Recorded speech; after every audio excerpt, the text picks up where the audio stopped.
মেথি শাক তো অনেক রকমভাবে তোমরা খেয়েছো। তো এরম একটা রেসিপি যারা মেথি শাক পছন্দ করে না তারা অবশ্যই খাবে।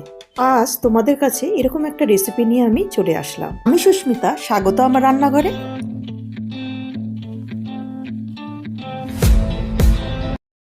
শাকগুলো প্রথমে ধুয়ে পরিষ্কার করে আমি ভালোভাবে ফাইনভাবে কুচিয়ে নিয়েছি। যেন শাকগুলো আমি সাইডে রেখে দিচ্ছি, আর এখানে আমি কড়াই গরম হতে বসিয়ে দিয়েছি। কড়াই গরম হয়ে আসলে আমি এখানে 3 টেবিল স্পুন বেসন দিলাম। বেসনটা আগে শুকনো খোলায় সুন্দর করে ভেজে নিতে হবে এবং ফ্লেমটা অবশ্যই লো রাখতে হবে, কারণ জানোই বেসন কিন্তু অল্প আঁচেই কিন্তু পুড়ে যাওয়ার সম্ভাবনা থাকবে। তো এখানে রোস্ট বেসনগুলো আমি তুলে নিলাম এবং কড়াইতে বেশ খানিকটা তেল দিয়ে আমি কুচানো শাকগুলো দিয়ে দিলাম। তাতে আমি একটু নুন দেব আর একটু হলুদ দেব। সবটাই আন্দাজ তোমাদের মতো, যতটা শাক তোমরা নেবে সেই আন্দাজ অনুযায়ী নুন হলুদ ইউজ করবে। তারপর শাকটা আস্তে আস্তে করে আমি ঢেকে ভাজতে থাকবো, মাঝে মাঝে নাড়াচাড়া করব। এখানে কোনো লঙ্কার গুঁড়ো বা আমি কাঁচা লঙ্কা ইউজ করছি না, সম্পূর্ণটাই শাকটা এখানে আমাকে সিদ্ধ হতে দিতে হবে। তো মাঝে মাঝে আমি চেকও করে নিচ্ছি। শাকটা যখন সম্পূর্ণ শুকনোভাবে ভেজে আসবে তখন আমি এই শাকগুলো একটা পাত্রে আমি তুলে নেব। যেসব নতুন বন্ধুরা এখন আমার ভিডিও দেখছো, অবশ্যই তোমরা চ্যানেলটা সাবস্ক্রাইব করে রেখো।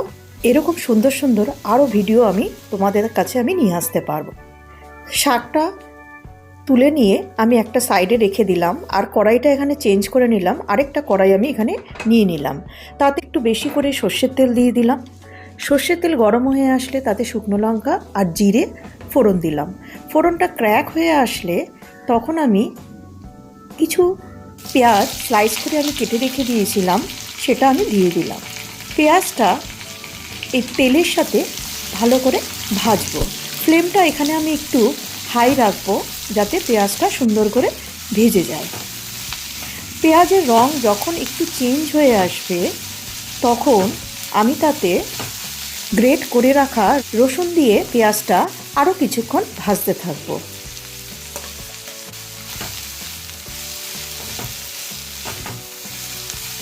রসুনের সাথে পেঁয়াজটা সুন্দরভাবে ভাজার পর তাতে আমি একটু আদা, গ্রেট করে রাখা আদা বা থেতো করা আদাও তোমরা ইউজ করতে পারো, তাতে অ্যাড করে রেগুলার যেসব আমরা গুঁড়ো মশলা ইউজ করি সেই সব মশলা দিয়ে ভালোভাবে পেঁয়াজ রসুন আদা ভালো করে কষিয়ে নিয়ে তাতে আমি 2 টেবিল স্পুন টক দই ইউজ করলাম। টক দই দিয়ে মশলাটা ভালোভাবে কষাতে শুরু করলাম। এই সময় কিন্তু ফ্লেমটা অবশ্যই লো রাখবে। কিছুক্ষণ মশলাটা কুক হওয়ার জন্য আমি ঢেকেও দিলাম। দেখতেই পাচ্ছ অল্প করে সুন্দর তেল ছাড়ছে আমাদের। দইটা ইউজ করার জন্য এখানে সুন্দর গ্রেভি একটা তৈরি হচ্ছে। এই সময় যখন সমস্ত মশলা কষে গেল তখন আমি যে মেথি শাকটা ভেজে রেখে দিয়েছিলাম সেটা দিয়ে দিলাম। সেই মেথি শাক আর এই গ্রেভি একসাথে করে সুন্দর করে আরও কিছুক্ষণ কষাতে থাকলাম। ফ্লেমটা এখানে সম্পূর্ণ লো রাখবো, কারণ এখানে না হলে জ্বলে যাওয়ার সম্ভাবনা থাকবে। তো ভালো করে মশলার সাথে আমরা শাকটা কষাতে থাকলাম। যখন সম্পূর্ণ কষে যাবে তখন আমরা যে রোস্ট করে রাখা বেসনটা সাইডে রেখে দিয়েছিলাম সেটা অল্প অল্প করে আমরা মেশাতে থাকলাম আর স্প্যাচুলার সাহায্যে নাড়া দিতে লাগলাম। প্রয়োজন পড়লে বাকিটা আমরা পরে দেব। সুন্দর করে এখানে আমরা বেসনের সাথে সমস্ত শাকটা নাড়াচাড়া করতে থাকলাম। এরম নাড়াচাড়া করতে করতে দেখতেই পাচ্ছ একটা মণ্ড আকারে তৈরি হয়ে গেল। প্রয়োজন পড়লে হালকা জলের ছিটাও তোমরা দিতে পারো।